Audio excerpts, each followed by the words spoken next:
Vasudevaya. Om Namo Bhagavate Vasudevaya.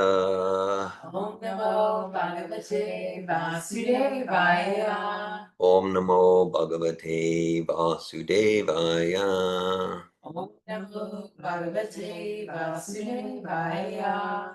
It's October 26, 2025, and we're here at Prabhupada House in Melrose with Lakshmi Priya Bhakti Rosa and Anasuya, and online Sylvan Valerie and Parampara. Hare Krishna.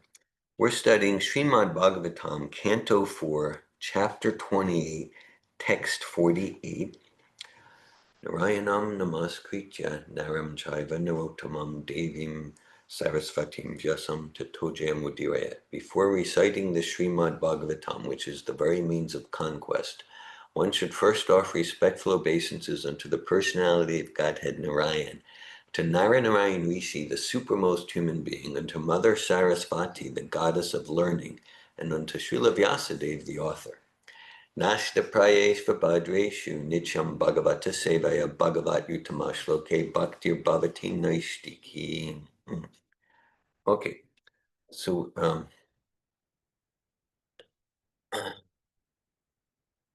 yeah, I have it written on the board here. This is Canto 4, Chapter 28, Text 48. We chose this verse kind of like as a natural continuation of the spirit of yesterday was Srila Prabhupada's disappearance day, the anniversary of his departure, the 48th anniversary. Srila Prabhupada's departure was November 14th, 1977. So because it's a lunar calendar, not a solar calendar, it happens on different days each year, just like the Jewish calendar is a lunar calendar like that. So the Jewish holidays come on different solar days each year. And so yesterday we discussed Srila Prabhupada's disappearance pastime, the principles, the philosophy, and in some of the details. So we're following up here.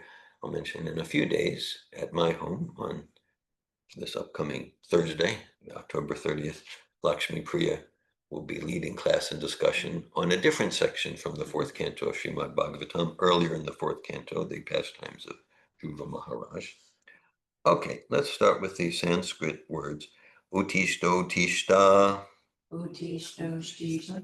Rajarshe, Imam, Imam. Udadi, Udari. Mekalam, Dasyubhya, Dasyuva. Kshatra, Satra. Bandubhyo, Dobyo. Bibhyatim, Yati. Patum, Patu. Arhasi, Si.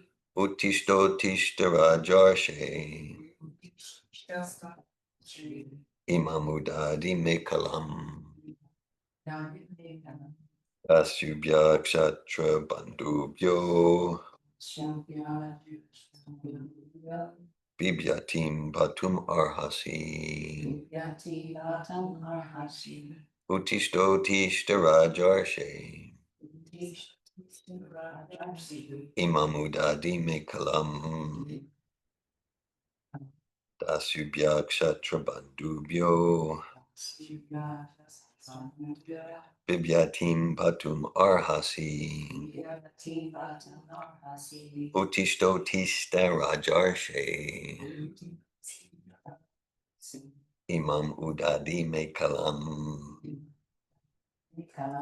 Dasyubhya Kshatra Bandubhyo, Bibhyatim Patum Arhasi,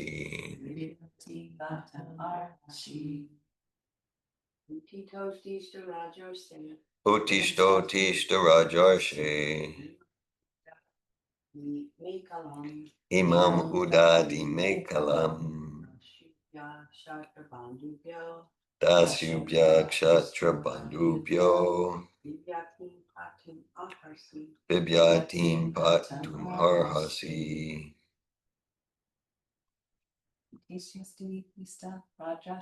Utishto tishta Rajarshe, Idam Udadi Mekalam, Dasyubhya Kshatra Bandubhyo, Bibyatim patam arhasi. Bibyatim patum arhasi. Utishto ishta rajarshi. Utishto tishta rajarshe. Dahi mekalam. Idamudari mekalam. Dashivya shastra bandhudo. Dasubhya kshatra bandhubhyo. Bibyatim patim arhashi. Bibyatim patum arhasi. Would anyone online like to chant the verse? Okay, we'll study the word meanings. Utishta. Utishta. Please get up. Please get up. Utishta. Utishta. Please get up. Please get up. Rajarishi. Rajarishi. O saintly king. O saintly king. Imam. Imam. This earth. This earth. Udadi. Udadi. By the ocean. By the ocean. Mekalam. Mekalam. Surrounded. Surrounded. Dasubhya. Dasubhya. From the rogues. From the road. Kshatra bandhubhya. Shastra Bandhubhya. From the unclean kings. From the unclean kings. Bibyatim. Bibyatim. Very much afraid. Very much afraid. Patum. Patum. To protect. To protect. Arhasi. Arhasi. You ought. You ought. Okay. Translation.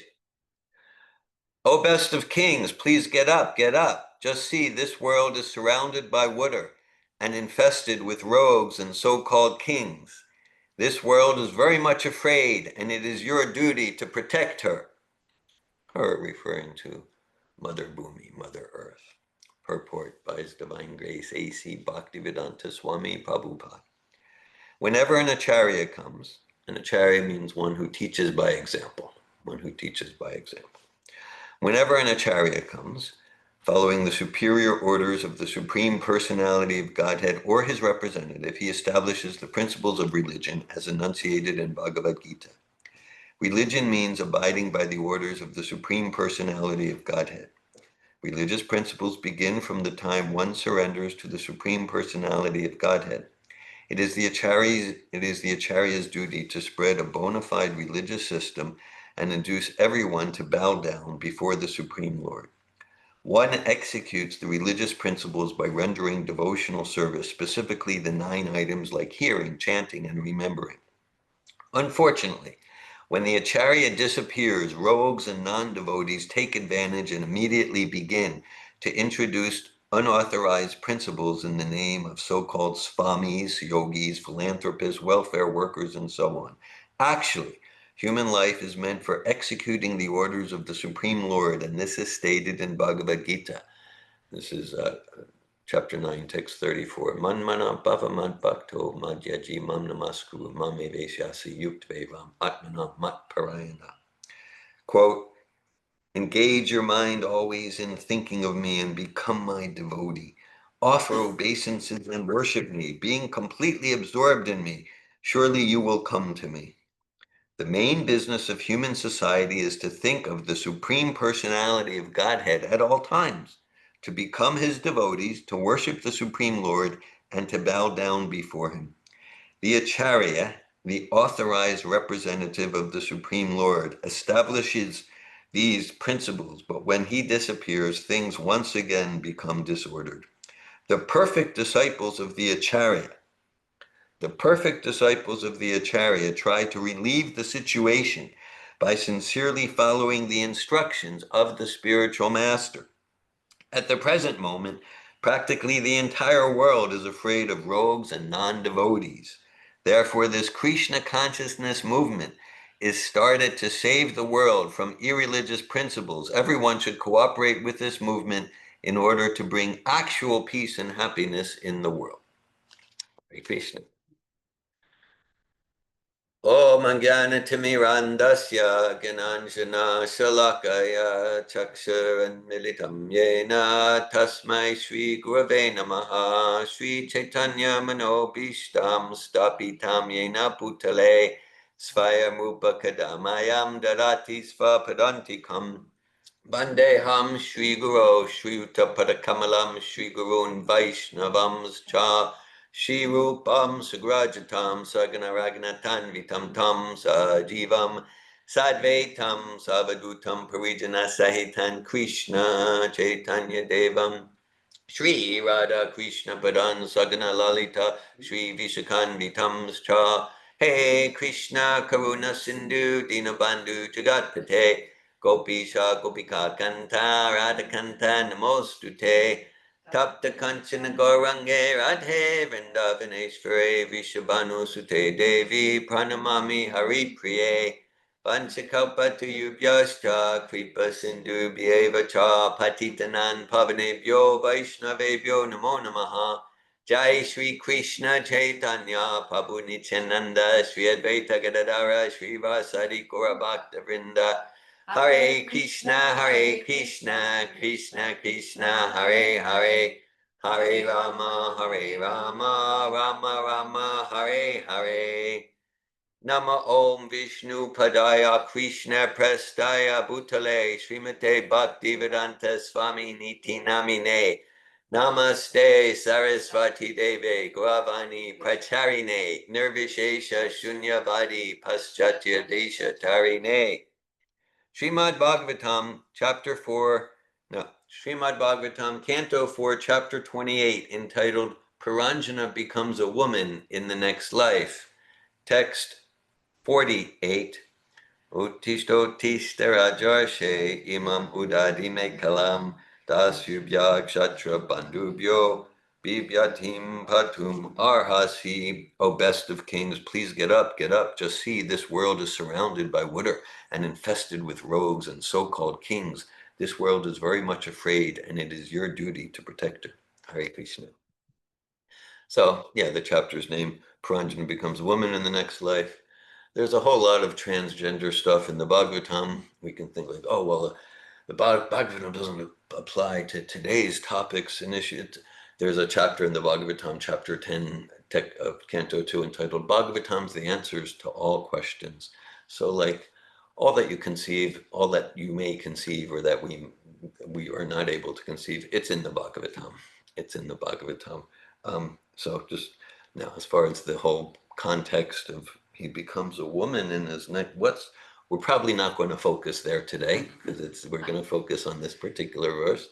At the same time, I recommend read the Bhagavatam, and like that. Okay, all 30 volumes there. All right, so okay, so this is about the disappearance of the Acharya, a great spiritual teacher. Now, yesterday, we focused, we read Bhagavad Gita chapter 7, text 30. And yeah, in a sense, we focused on the departure past time. I'm going to use some technical language of the pre-November 14th, 1977 Bapu of Srila Prabhupada. So generally, and Prabhupada emphasizes, there are two forms of association. Vapu, which means physical, right? And then Vani, which Prabhupada describes that as preceptorial association, vibrational association. Now, Prabhupada definitely emphasizes Vapu association with the pure devotee of Krishna. Maybe it's there, maybe it's not there. The important, the vital association is Vani, and that's vibrational, preceptorial. And so we hear Srila Prabhupada's lectures, his books, we follow his instructions. And so now sometimes we hear, well, Srila Prabhupada, he's no longer available by Vapu, but he's still available by Vani. So I'm definitely not comfortable with that. Okay. So Srila Prabhupada for sure is available through Vapu. Just like there are different Vani forms, vibrational, there are different Vani forms, lectures, conversations, dreams, like that. And there's different Vapu forms. Sure, there might be a particular Vapu form, I'm calling it pre-November 14th, 1977. It's a mouthful, I know, but I want to be precise in my communication. There's that, but then like Srila Prabhupada in pictures, in his Murti form. So this is Vapu Association. I did not grow up with any sort of like religious background or any overt spiritual background. I mean, my parents, my grandparents, I'm thinking of my paternal grandfather, Isidore Wolf. He was such a fine person. He was such a fine human being, and everyone loved him and adored him. And you might say, philosophically, he was atheistic. And at the same time, he was filled with so many he was filled with humane, spiritual qualities, because back in the old country, he came early in the 20th century, around 1910, from Poland. There was the pogroms and like that. There was a lot of persecution of Jews, and so he came as when he was a young man, but he grew up in a family of rabbis, and he saw so much hypocrisy in the name of religion, so he rejected it, and he was a humanist and a very wonderful person. So I'm not saying not spiritual, but I I didn't. Yeah, I grew up in Reform Judaism, had a bar mitzvah, that sort of thing, um, but not like religious in any like formal sense, really. and and so, mm, um, okay, okay, so because it describes here about when actually the Bhagavatam begins Dharma Pojita Kurta Chaparmani Matsarinam Satam Vijam Vastavam Achavastu Shivada, completely rejecting all materially motivated religion.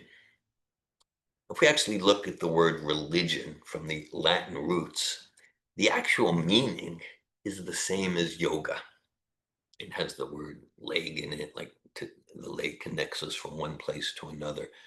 The essence of yoga is to connect, in essence, the self connecting with itself and self-realization, turning towards source in a spirit of devotion. And so that's the actual meaning of religion. And that's why I often say, like, yeah, throughout my life, I've never been interested in religion, and I'm still not. And then people are, oh, but you spent like 6 hours every morning doing this chanting and this and that. So, meaning I've never been interested in are you a Christian? Are you a Jew? Like what team do you root for? Like in a label or belonging to a group. I've never been interested in getting anyone to join a group or something like that. And um and I have been interested, at least consciously interested, for more than 50 years. In this body, it's almost 65. And yeah, I have been interested for sure in an actual process that transforms the heart, and that you might say that that moves us, transforms us from life alienating qualities, greed, deception, self-absorption, to truly godly qualities. And so I've been involved in the human potential movement since the 1970s. And as I've often said, and this process, yeah, like, so I'm not like, yeah, what religion are you? Like, for me, it's never been an interesting question, but like, what's the process you follow? What's the results? What's your experience? And for me, that's exciting. That's exciting. And so this process of bhakti yoga, it's when Prabhupada's talking about religion, he's he's talking about the self connecting with the very source of our existence, the very substratum of our existence, which, whether through logic or through the Vedas, we can get is Mata Paratram Nanyat Kinchirasti Dhananjaya Mai Sarvamidam Potam Sutre Mani Ganaiva. Krishna says, there's no truth superior to me. Everything rests on me as pearls are strung on a thread. Mohit, actually later, I was thinking that at 9:30, I have an appointment because Anandini invited me to speak at her German PPTC graduation. But just a few hours ago in Europe, they turned the clocks back. So my appointment is actually at 10:30. Yeah. So 10:30. So I'll be here for the full morning program. Awesome. Breakfast prashad and everything. Yeah, so in coach training, Sylvan's about to enter coach training and like with principles and practices of transformative coaching. Yes, there's so many methods, techniques, and the seminars, processes, and we'll say, and they're all designed, they're all meant to support ourselves and others to connect with, and we use different terms, to connect with the highest guidance within, the highest guidance within. And that's a theme throughout Bhagavad Gita. Sarvasya Jaham Vidi Sanivi Sto. Matasmi Tirganama Ponamcha. Krishna says he's situated. There's a full expansion of Krishna situated with it. That's the very soul of our soul. So if we're talking about religion in its essence, supporting the self to realize who I am, a spirit soul, not the body, and to turn in a devotional attitude to with loving devotion to the very source of my existence. Okay, then as far as that essence of religion, okay, that's enthusing. Well, that's enthusing. Okay, so again, even though I didn't grow up in any sort of like particularly religious background, Reform Judaism, I think my rabbi, I think he was an atheist, but whatever, he was a good guy. Okay, so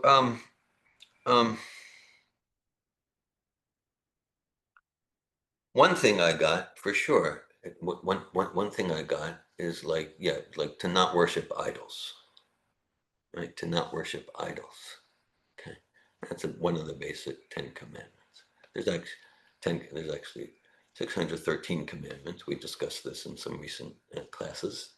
It's actually 613, but 10 are particularly well known. And it's interesting in that commandment where God's telling to Moses and the Israeli people to not worship idols, the wording he uses is al panai. Now the word panai means my face.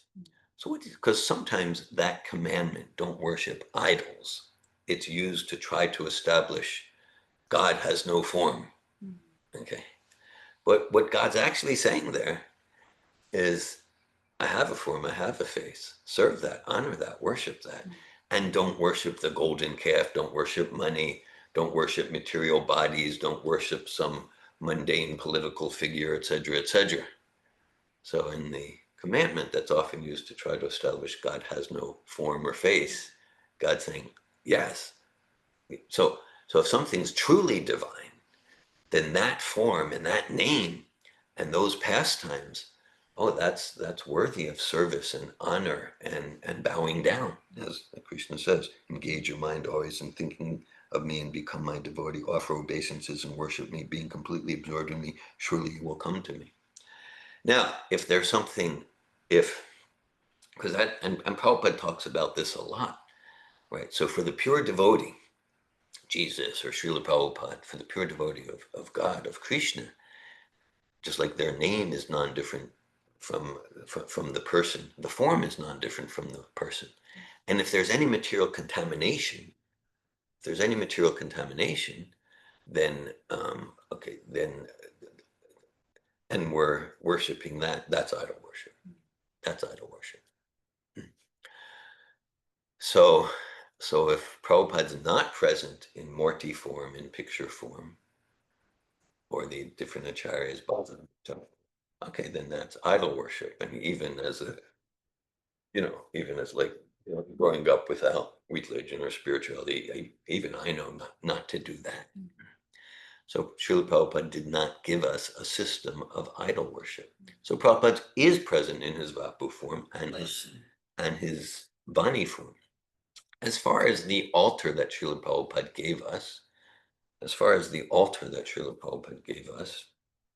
so here at Prabhupada House in Melrose, we serve and honor that altar. And I won't get into the details. Some of you are familiar with it. Srila Prabhupada, Srila Bhakti Siddhanta, Shri Radha Krishna, and there's some variation. Some might have some might have a I see you have Sri Kapila Dev there. Right. Yeah. First canto that we all read together. So Nice. we got a spot. Yeah. So so within the basic framework, different divine personalities are on the altar. As far as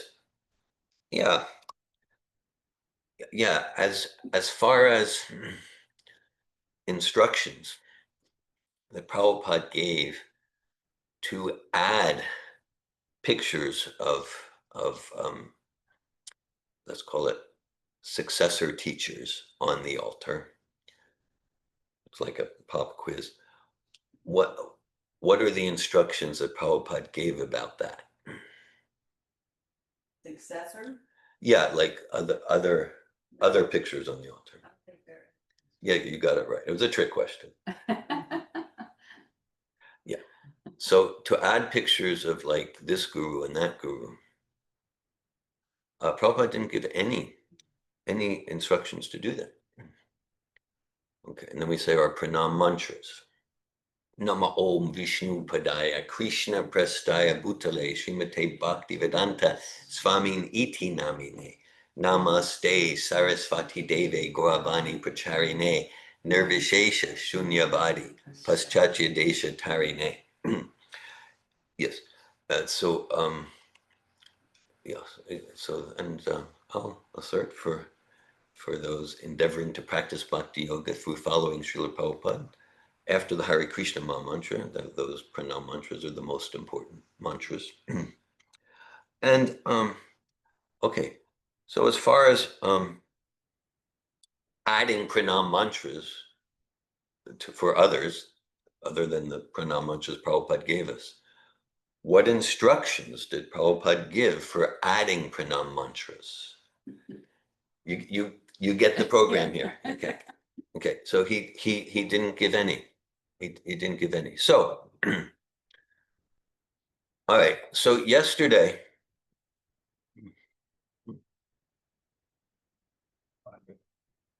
we're competing with the sound vibration of some dogs who are doing their kirtan,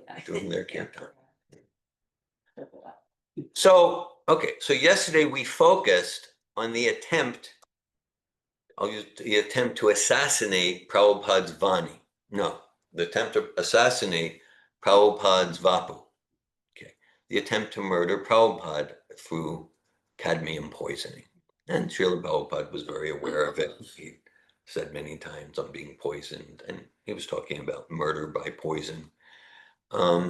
We didn't get into it yesterday. But yeah, actually after the program with Nitai Leela, she asked a few questions and we had some discussion. But the top toxicology forensic laboratories worldwide have truth labs in India. That's like when the Supreme Court in India wants expert witnesses in forensics, that's who they go to, founded by Dr. Gandhi, who was director of forensic investigations for the government of India for decades. The University of Missouri Nuclear Research Lab in University of Missouri, headed by Dr. J. Stephen Morris. So they studied multiple samples of Srila Prabhupada's hair from 1977 and multiple samples of Srila Prabhupada's hair from pre-77. And pre-77, the cadmium levels were normal. And for post-77, 25,000% above normal.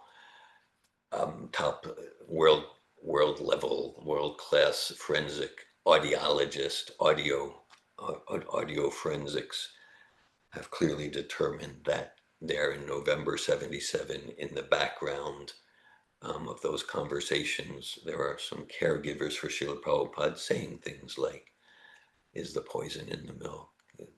The poison's going down. So, okay, so what we say, an attempt to murder Srila Prabhupada, because Srila Prabhupada lives forever. He lives forever in his Murti forms and in so many forms, including forms beyond what we can conceive. And so, what we're opening up to here is since November 14th, 1977, attempts, I would say somewhat successful, to try to obscure Srila Prabhupada's Bani, his preceptorial vibrational association. And so, and I know some of you have encountered, not necessarily all of you, because the idea is that, the idea is the system where what Srila Prabhupada established by his teachings and example with the beautiful altar he established, the pranam mantras as they are without addition, that's not acceptable. But if we do something that Prabhupada didn't say, let's add pranam mantras and let's add pictures to the altar.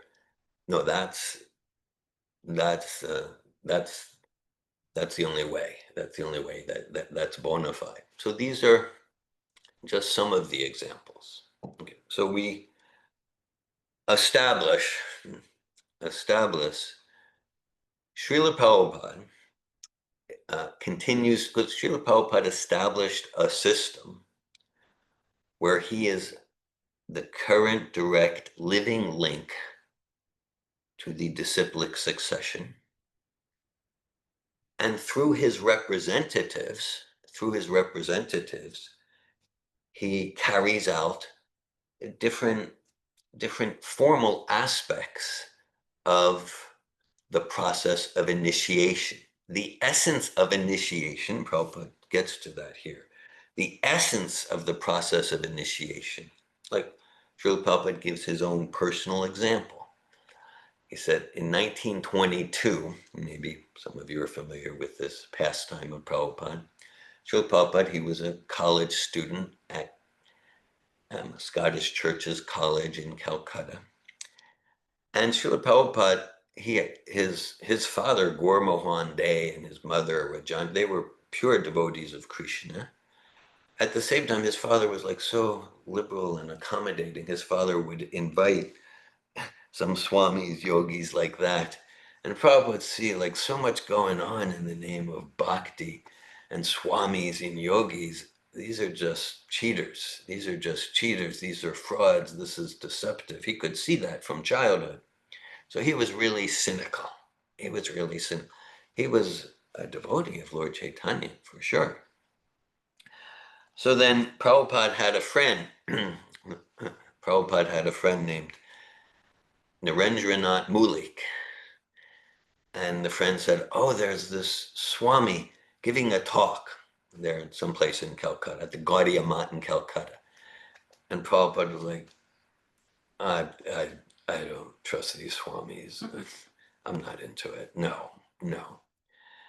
But then Narendranath Mulik said, well, there's a few of us, we're really enthused by this Swami. And Prabhupada, he was a leader. His whole circle of friends, they naturally we want your opinion.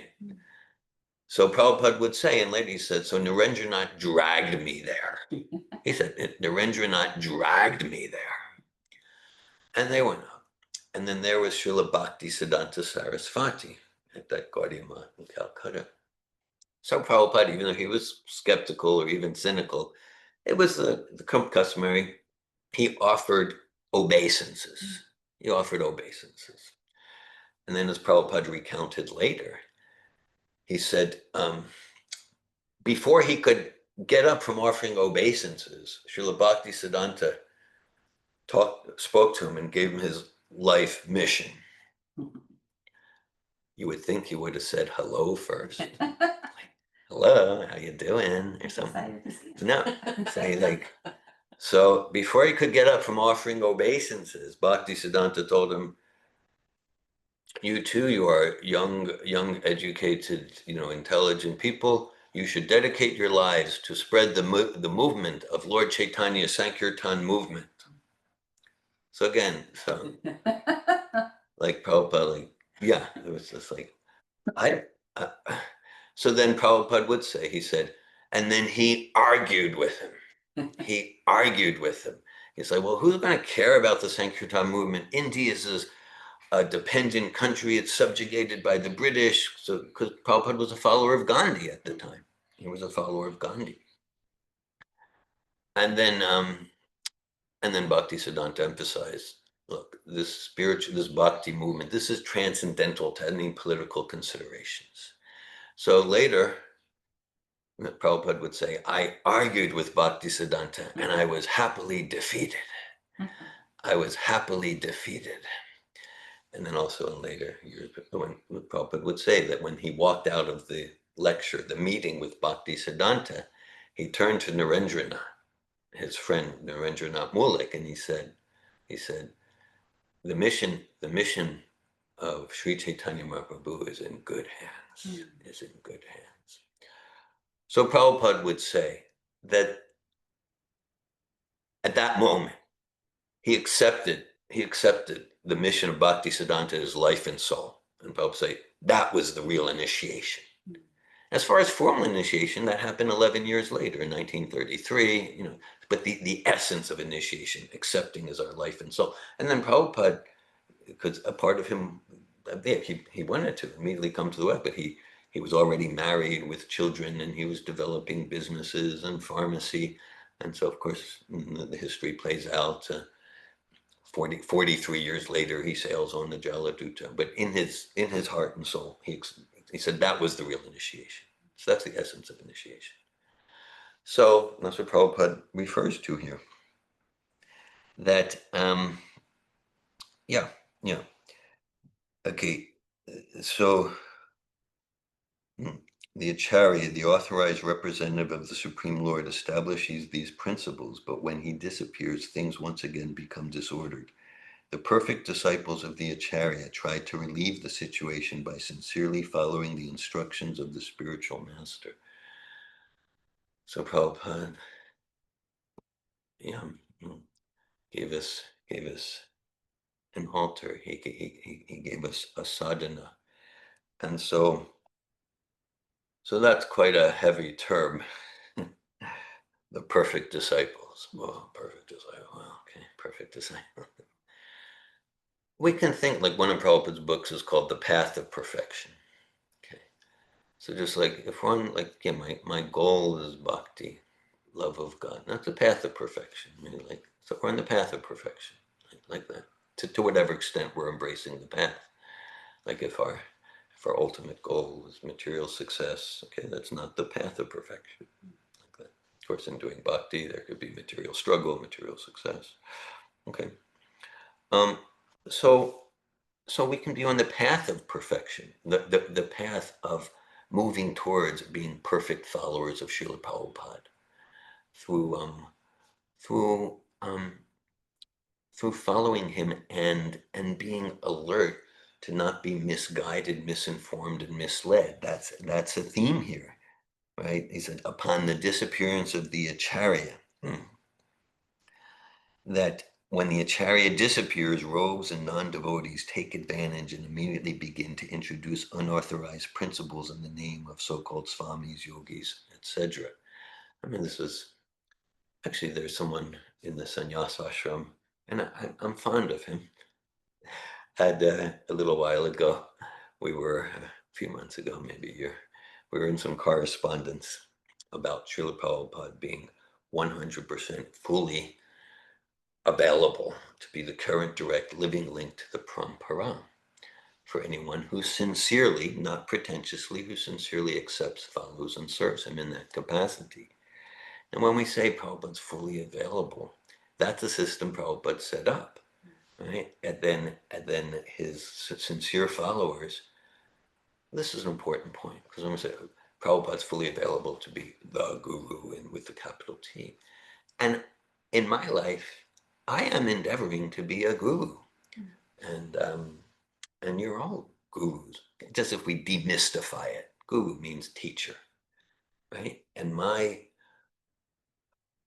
way of endeavoring to be a guru is not to be the link to Srila Prabhupada, but rather through, I'll use some of the Latin terms, through ethos, pathos, and logos.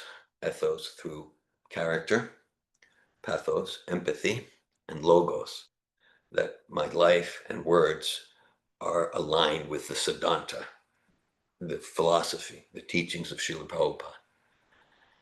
I'm endeavoring to support, encourage, caringly challenging others to establish their personal, direct connection with Srila Prabhupada.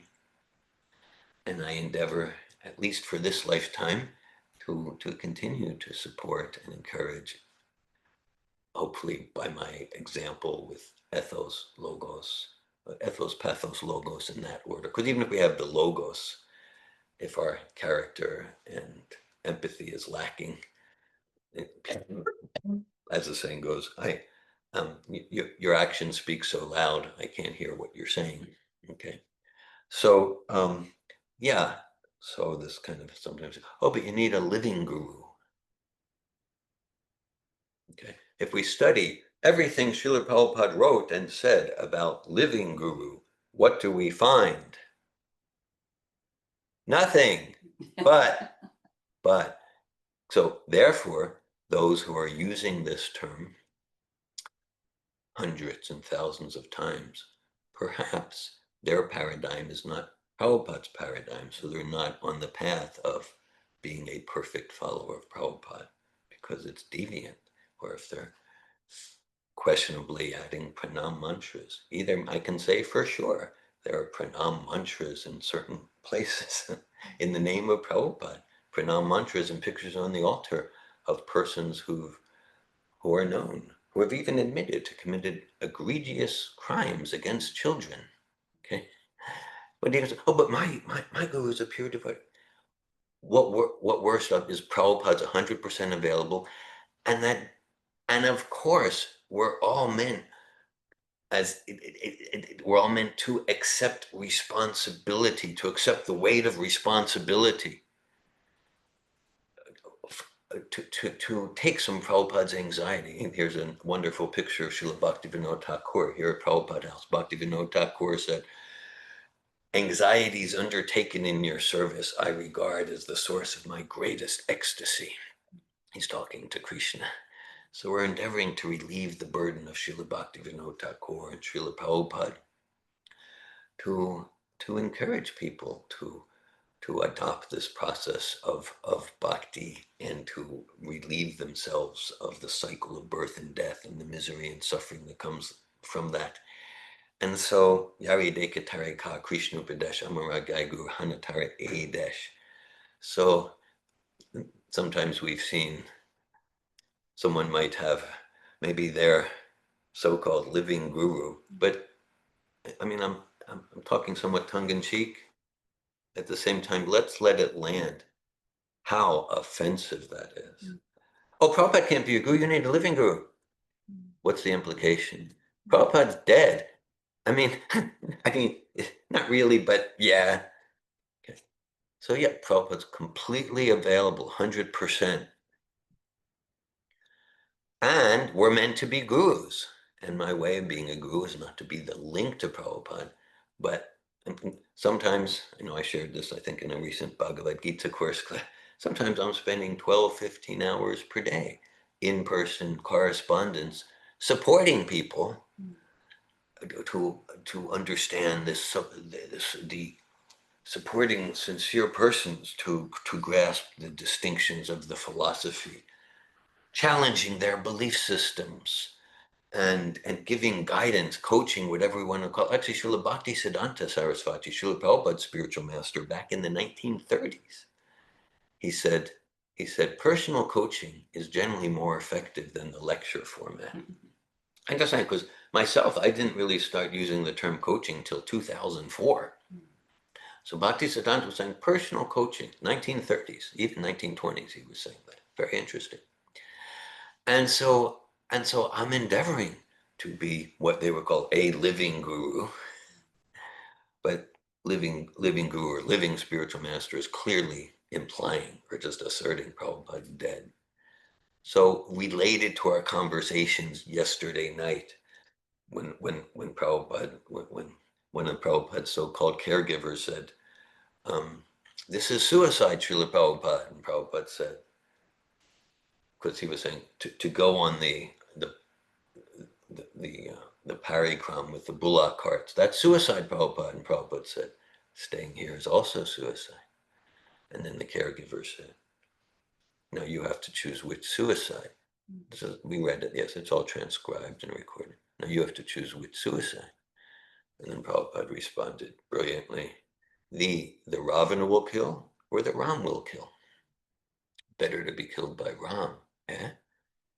And then we talked about that a bit. So like, yeah, so we want to cultivate the distinction about what's Prabhupada and what's a deviation in the name of Prabhupada. And there's that verse in Bhagavad Gita, chapter 10. We're studying chapter 10 in the Gita course now. Tesham satata yuktanam bhajatam pritipurvakam tadami buddhi yogam tam yenamam upiyantite. Krishna says, if you're sincere, I'll give the intelligence to make those distinctions.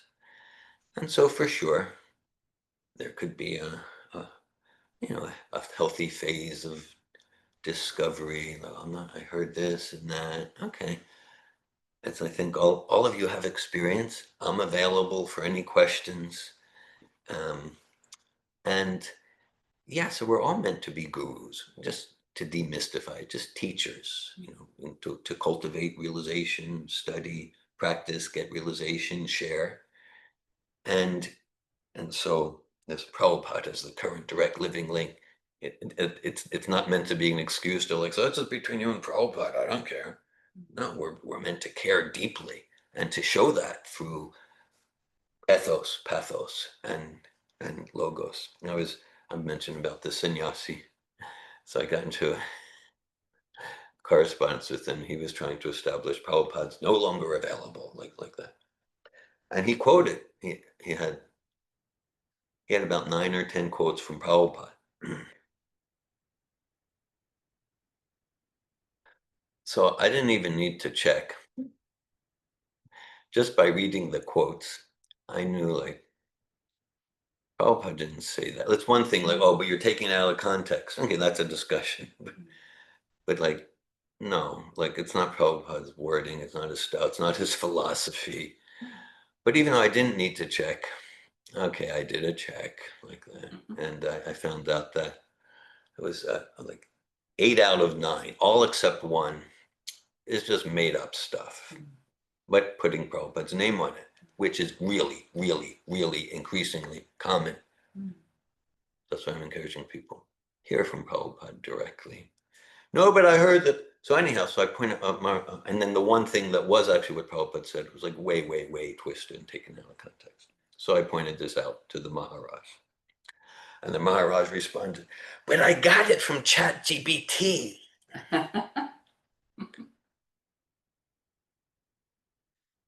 It's an authorized source. What could be a more authorized source? Yeah, so I'm laughing because if I don't laugh, I'll cry. Okay. No, but he's a Maharaj. But I heard that someone. So there's just so much now. And this Maharaj, I'm trusting. He has sincerity. He's been misled, misguided, and misinformed. And now he's doing a lot of harm because a lot of people look up to him as a scholar and they say, I'm trying to be a little mocking, but I can't be as mocking as I really feel like being. So now he's misleading, misguiding, and misinforming others. So we have the opportunity. I'll probably still be in further communications with him. And he's doing it in the name of Prabhupada. So it's just deeply sad and painful. I have harsher words. I'll withhold them for now. And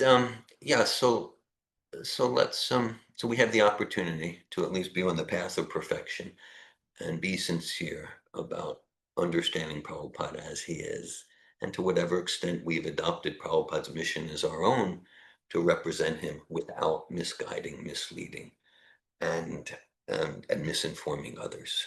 Okay. And yeah, and of course and I know to whatever extent someone trusts me or has regard for me, I'm available to to share my understanding based on reading Prabhupada's books and lectures, conversations, and practicing. And yeah, and you're all meant to be gurus for others. So in this, in representing Prabhupada, the opportunities to actually represent him and not be one of these not one of these rogues and thieves and pseudo bhaktis, pseudo yogis like that. And then again, then there's like, you know, healthy period for uncertainty. But then at some point, like I know myself, when I'm staying in uncertainty and confusion for longer than a healthy period of research, it's because I want to get away with some nonsense. That's the payoff. I get to avoid responsibility. So at some point we can stand, but this one says that, and that one says this. So what? You know, we at some point, okay, let's get clear. Let's get clear. And at some point, it becomes just staying in. Yeah, but I don't know. It can become an avoidance of accepting responsibility for dedicating ourselves to serve Srila Prabhupada's mission. I'll read the verse and again. Okay. Okay, and then I'll be glad to hear comments, questions, discussion. Utishtistoshta rajarsha mamudadi me kalam dasubhya kshatra bandubhyo bibyatim batumarhasi. O best of kings, please get up, just see this world surrounded by water and infested with rogues and so-called kings. This world is very much afraid, and it is your duty to protect her. Hare Krishna. Hare Krishna. Thanks for hearing Srimad Bhagavatam. I welcome comments, realizations, questions. Sylvan. Thank you, David. Hello, everyone.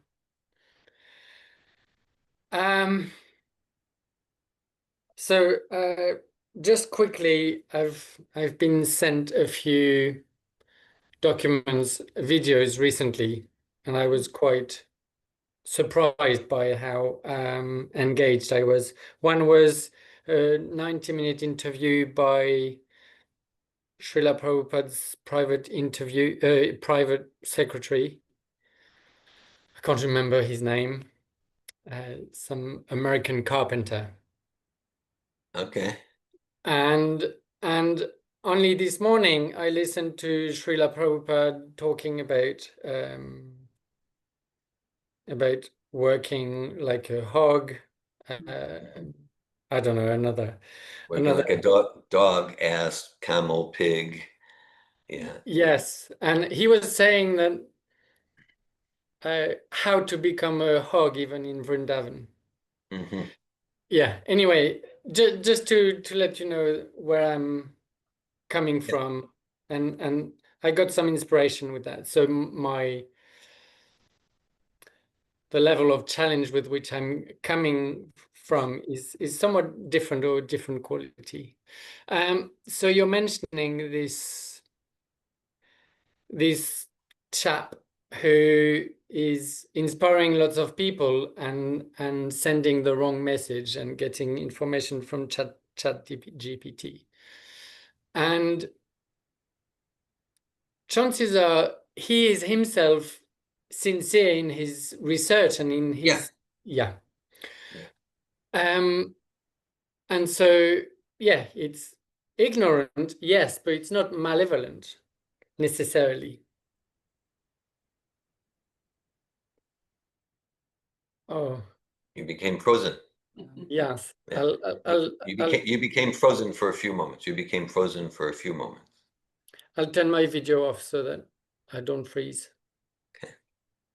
And so there is sincerity, And Yes. I have no doubt about your sincerity. I've witnessed you sufficiently in the last 10 months to be very certain of your sincerity. And so for now, 90% of my learning has been through you. And you're saying go directly to Srila Prabhupada. Okay, fine. How do I go directly to Srila Prabhupada so that I can avoid the potential mistakes of your sincerity? Thank you, Sylvan. I appreciate your sharing and question. The American carpenter referring to is Shyamasundar Das, also known as Sam Speestra. Yeah, he joined Prabhupada's movement early in 1967, and he was just very, very key in establishing Srila Prabhupada's movement all over the world. He did amazing. So he was like the main one to create breakthrough with the Beatles. He's an intimate friend of George Harrison. Even recently, when Ringo Starr had his 80th birthday, Shyamasundar is invited, and he has published a series of 3 memoirs called Chasing Rhinos with the Swami. Chasing Rhinos with the Swami. I highly recommend them. They're really entertaining and colorful, just like the title is colorful. And so it's 3, and it's about his extensive time with Srila Prabhupada from 67 really for about 10 years. Yeah. So yeah, I appreciate your question. And that's why, like, okay, yesterday was Srila Prabhupada's anniversary of his disappearance day. And so I've written a lot about that, but I went to let's hear from Prabhupada. So we had volume 36 of Conversations. We actually heard what Prabhupada said. And Prabhupada talking about his mental distress because he knows he's being deliberately poisoned, and Prabhupada saying the Ram will kill. So yeah, so I'm endeavoring to represent Prabhupada as he is, and I am imperfect. I'm subject to mistakes and illusions and cheating and like that, and that's why and that's what we do. That's why, like in these classes, like someone speaks and then we discuss, and then in the discussion, what's called Ishta Goshti, in the discussion part, whether it's after a class or at any time of the day or in any format, then we refine our understanding. Oh, that sentence from Shul, you understood. I never even thought of that. Now we're seeing that the way I was relating to that is kind of filtered by my, by some of my filters and some of my upbringing. And so that's why I encourage you and everyone, read Prabhupada's books. My preference is the pre-78 books, because after 1978, Bhagavad Gita, a lot of the books, they were edited. I'll share briefly just to, and I'm actually close friends with the main editor, and he's, even a few months ago, he came to my house for 2 4-hour meetings, one-on-one. One of them, Naveen Krishna, was present. I'm talking about Jayadvaita Swami. He was one of my mentors going back to 1984. He came to Israel and like that. But just to give you an example, in 1999, I discovered a particular change on the first page of Chaitanya Charitamrita. They deleted the words initiated, and I was innocent, and I trusted that maybe just because the original editors didn't understand Srila Prabhupada's accent or something. So I wrote to Jayadvaita Swami and his main assistant, Dravida Prabhu, and they responded back to me, no, we deleted those words that Prabhupada put, not because we didn't understand his accent or because there's any grammatical or spelling problem, but they said because Prabhupada's use of the term initiated, it doesn't conform with the institutional use of the term. So we changed it.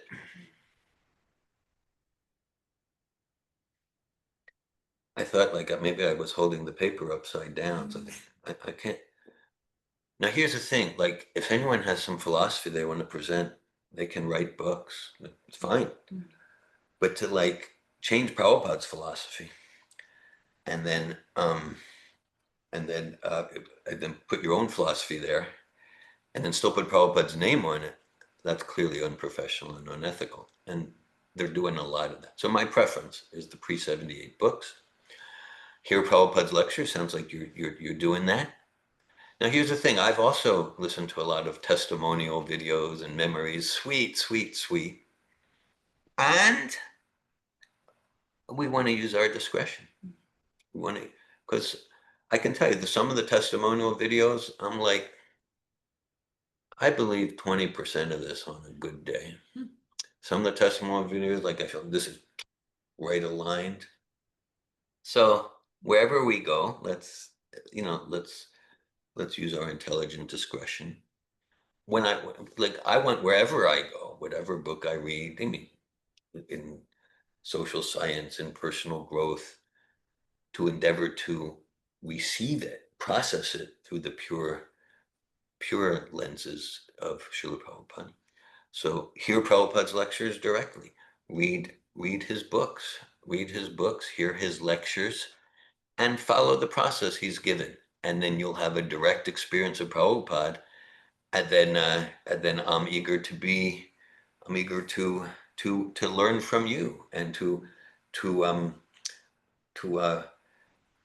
raise awareness about how my understanding of what Prabhupada's saying in his example, how that can be expanded and refined. So yeah, so books, lectures, recorded, transcribed, conversations, letters. I know Anandini in her home, she has the letters books, every letter Prabhupada wrote from 1947 to 1977. I read them back 1980s, and it was so enriching. So read directly, especially his books, hear his lectures, read his letters, correspondence, conversation. Thank you. Thank you, David. I appreciate expanding, actually also showing how even well-intended people make big mistakes, like taking some words out. With the volition of serving people so that they don't misunderstand, but they're still changing, and this is what's happened over centuries. It's going to make a right mess, like so many teachings.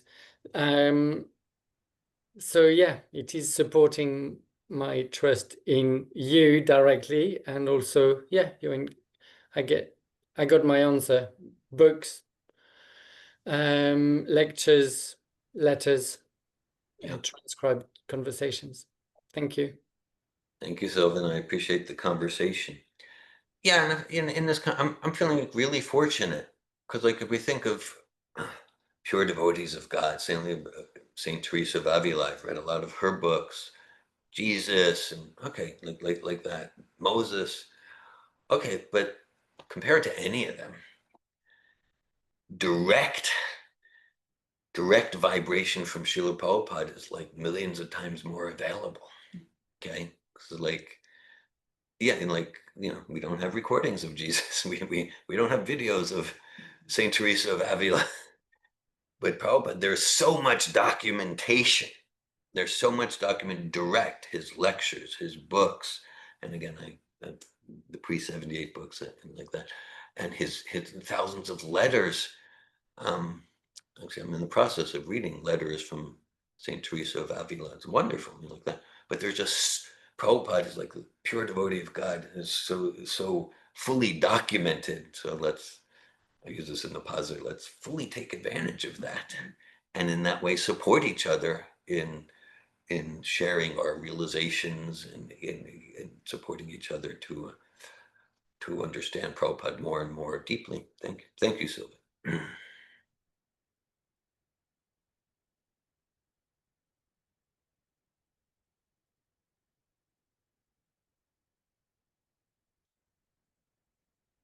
Anything else? Any other comments, questions, sharing? I'll share. Anasuya. I was with Rosa, after Mom's hours, and I say, I always tell my story, but then I tell a little bit more when they're more intimate. Yeah.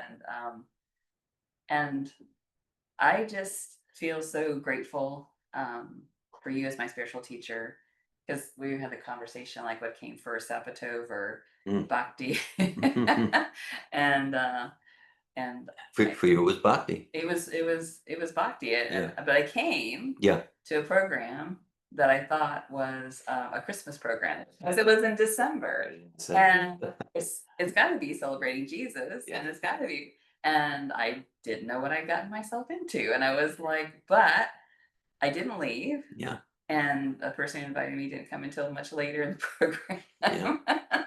And yeah, it was through the sound vibration, it was through the trusting of the heart, not my mind and intellect, to say something here is true for me. Yeah. Something is really true for me.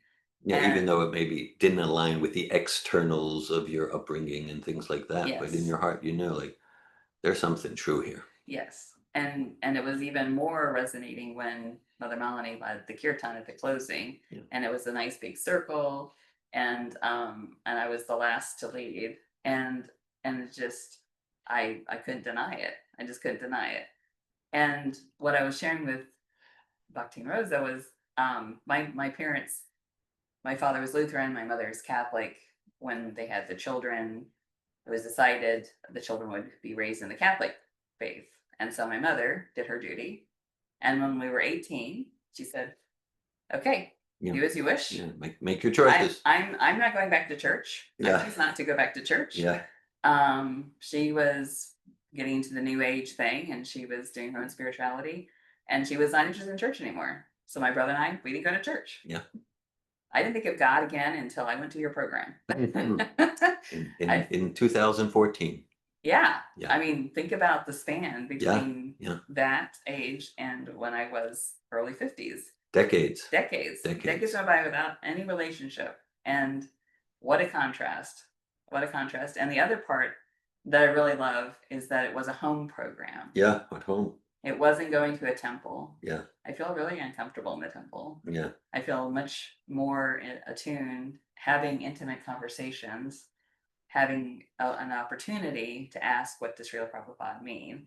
And also your instructions when I was buying my books. Yeah. Make sure it's pre-1978. Yeah. I didn't understand really why until the years went through. Yeah. So I just wanted to emphasize that to Sylvan because I took David's instructions very sincerely. And then I messed up. I got Chaitanya Chaitanya. Oh, yeah. I've been studying for 7-8 years. Mm-hmm. And we're in the last Leela's, and David's like, that's not in my book. And I was like, oh my goodness, how easy it is to be tricked. Yeah. And I really felt manipulated. I felt like I felt, shamed, embarrassed. I was like, I cannot believe I did that. I thought it was through you, but I must have purchased it separately, and it wasn't through anyway. You were misguided and misinformed and misled. You were sincere. Yes. And maybe even those who misguided you were sincere, but it's not Prabhupada. And I appreciate how you say that it's not just like I saw the books, oh, you have the wrong books. But we were studying Chaitanya Charitamrita, and you started read something, and it's like, no, it's not there. It's not Prabhupada's meaning. Oh, okay, we got different versions here. Yes. Yeah. And so now we have on the altar, which Lakshmi Priya retained right directly from you. So we have the authorized version on the altar, but it's I've just never come more alive. I was really deeply depressed. I didn't even realize how far off base I was. I mean, I had a successful career. I had a home that was paid off. I lived on the lake. I had my Ford Mustang convertible that we talked about yesterday. Yeah. Everything was good in life, and I didn't understand why I was depressed and sad, and nothing really happened after work. Nothing in my life came alive for me until I came to these programs. Mm. And through Sabato, having the communication skills to then really have the ability to express what's happening for myself, my experience, and then having the others share what their experiences. And I've got tears in my eyes. Mm. Yes. And now we have Prabhupada on the altar. Mm. And like when we brought him home with my friend Leslie, she kept calling him Papa because she couldn't say Prabhupada. Mm. And so it's so endearing. So yeah. I just want to say thank you and how important it is to me that I'm here and serving Prabhupada in this way through your teachings. Jai Srila Prabhupada. Jai Srila Prabhupada. Hare Krishna, Goswami. Thanks for sharing. Thanks for sharing. I'm moved by your sharing. And yeah, thanks for sharing. And like, okay, like, yeah, I'm endeavoring to be teacher, guru, and I'm always open for feedback on how my ethics and empathy and my siddhanta can be refined and improved. And you're my guru. I'm not trying to. Hey, we're all one. Just like meaning, just like just in that sharing there. And over the past 11 years, I'm getting so much inspiration from you, right? So we're talking about guru in the singular. That's Srila Prabhupada. If someone says Prabhupada's not available to be the guru in the singular, your direct link, then they are doing spiritual violence to you. If someone chooses, well, I don't choose Prabhupada as my guru, my main guru. Okay, that's a choice. It's fine. If someone says Prabhupada's not available, that's spiritual violence. And maybe they're sincere and they've just been misguided and misdirected by others, whatever. Starting on November 1977 in the assassination. Because, I mean, there's a particular organization where their policies, including changing Prabhupada's philosophy, it all started with those who gave poison to Prabhupada with homicidal intent. Mm-hmm. So let's have our eyes open. So we're all gurus for each other. Yeah, maybe like amongst those here, I've been practicing in this lifetime, for more decades. At the same time, seniority doesn't necessarily mean more realization. There's seniority in realization. And then there's time practicing. There's seniority in bodily aid. There's different types of seniority. But anyhow, it's not a top-down thing, and I'm endeavoring. So yeah, so we all have the living gurus. I do not like that term. It implies Prabhupada's dead. But we all have this embodied guru. So I'm very inspired by you and always have been since we've met. Thank you. I just want to say one more thing. So when we were reading the pastimes, I said out loud, and it hit me again, is I'm drowning in an ocean of sorrow and I'm almost like a dead woman. Yeah. Please shower the rain of mercy on me and uplift me and protect me with your nectarian vision. It's pretty much what I feel. Hare Krishna.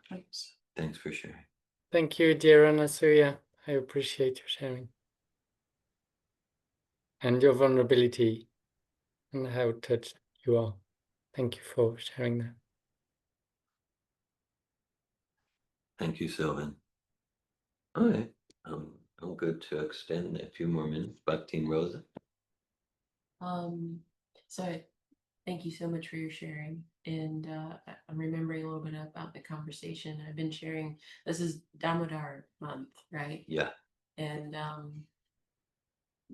don't remember if it was in this morning that you were talking about or a different morning, but I was sharing a realization that I had this month.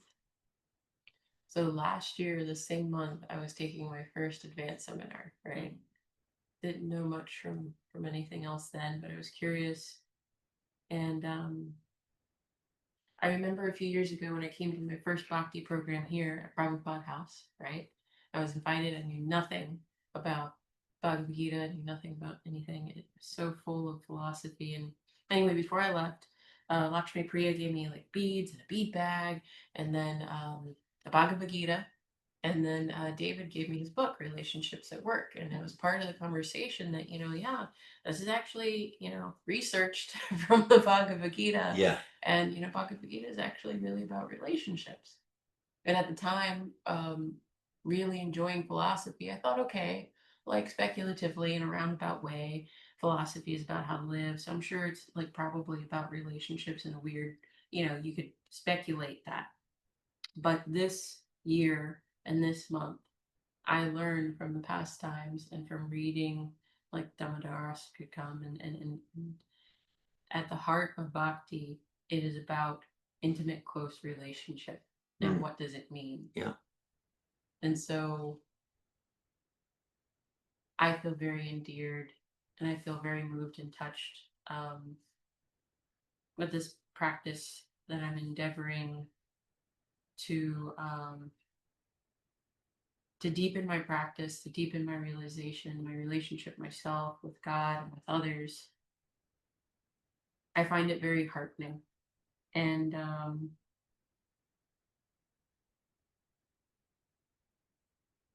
however many years ago when I went to my first program, I couldn't rationally tell you intellectually why I was attracted, but I kept coming because there was a feeling.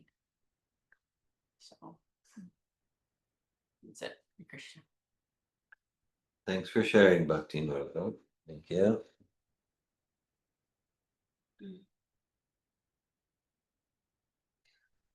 Okay.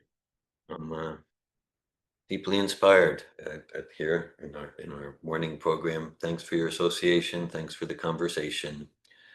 Srimad Bhagavatam ki. Jai. Srila Prabhupada ki. Jai. Hare Krishna. Thank you, Krishna.